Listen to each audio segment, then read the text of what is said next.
time for our step 2 of our Bridget Riley project. So we've been working on our background, and maybe you're done, maybe you're not, but you can check out how to do our next step.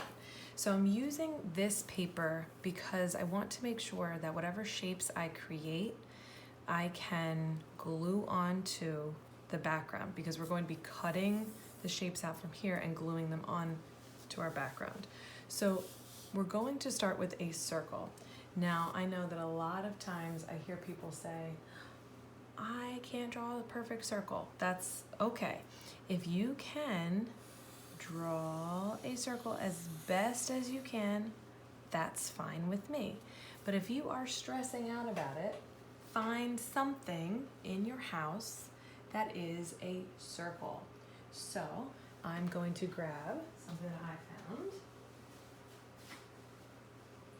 There's a jar lid that I have to a candle. So you can set down something like that and you can trace around it. Obviously you're going to be using a pencil, okay? And then also we are going to be creating one on a square. So if you find something that's a square, that's great.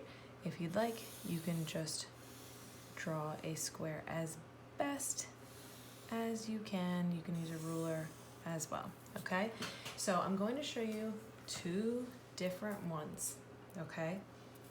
Now, if you like the square the best, make a lot of squares.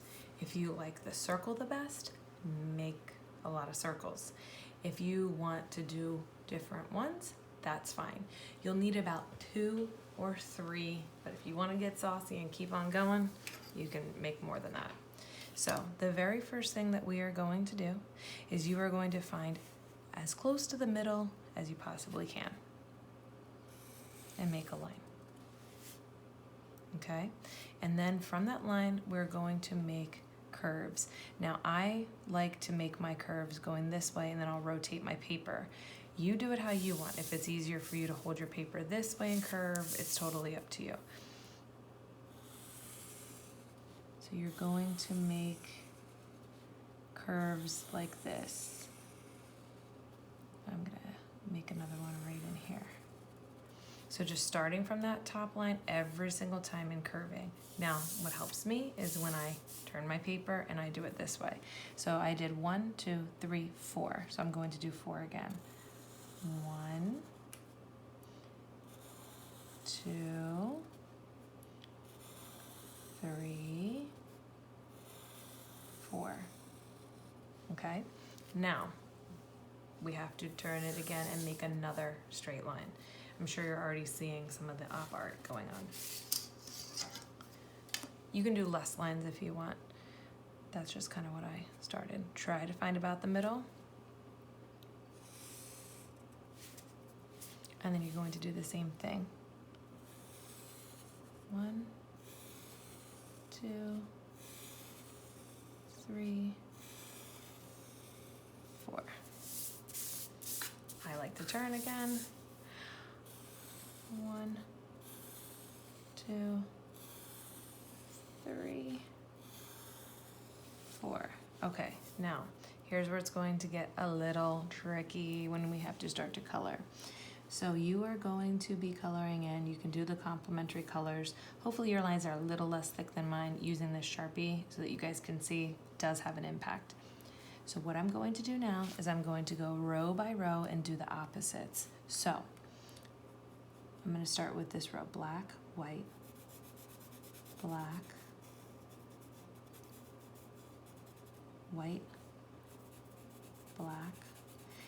And it is really important that you pay attention while you're doing this. It is so easy to do the wrong color. And it'll be fine if you do, but you just want to really try. Go to the next row. You're going to do the opposite. Black, white. So this one's white. Now I'm going to keep moving down. Black, white, black, white, black. And again, if you wanted to do the complementary colors, you could be rotating those. You could be doing red, green, purple, yellow, blue, orange. You could be playing around with those. So you can see I'm using both of my hands to kind of keep myself in line. So I'm kind of pointing, okay, that one's gonna be black, that one's white, black. So I'm really focusing. Okay, that one's gonna be black.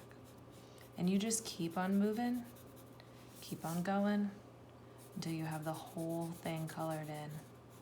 And it does get a little funky at the ends because these parts will be really big. You have these polar opposites, like you have these tiny little spaces that you can barely color, and then you have it when you get to the end, it's this huge space. So you're not doing anything wrong when you get there, okay? So just follow the pattern and don't second guess yourself. You got this. Like this is gonna be all white. It's gonna stay all white, and that's totally how it's supposed to be. And feel free to fast forward through this. You don't have to watch me color, or you can watch me color in fast speed.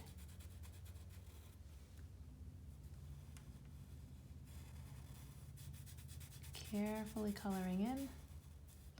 Now this part is going to be all black.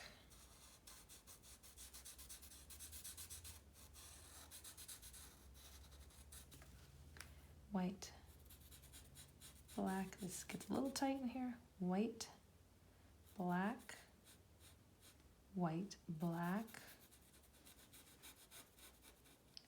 white, black, white.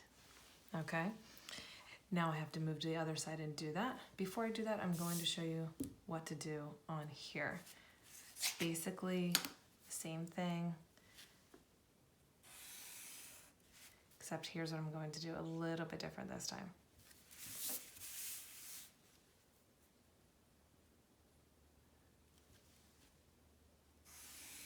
Kind of made a plus sign, okay?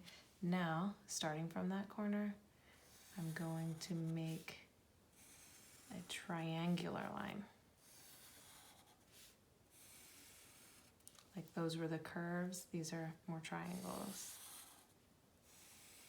Okay, I'm gonna stick with 3. So I made 3, 1, 2, 3. I'm gonna turn it and do the same thing here. 1, 2. You can use a ruler. 3. I'm going a little quickly just to kind of show you what to do. But you can absolutely grab your ruler and continue to make those straight. Find that straight line in the middle. You're going to do the same thing that we just did. 1, 2, 3.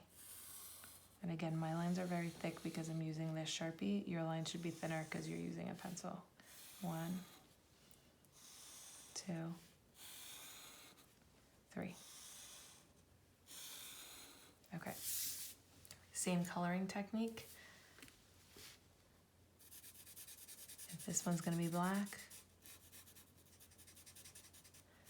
then we start doing the opposites every other one. White, black.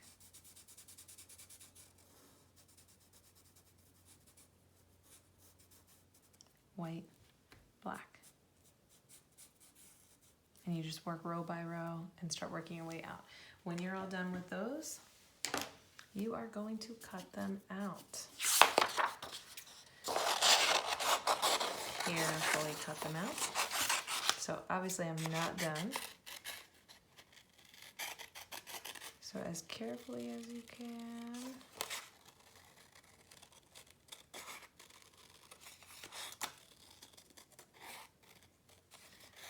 You're going to be adding these on to the background of our Bridget Riley background piece. So we have that.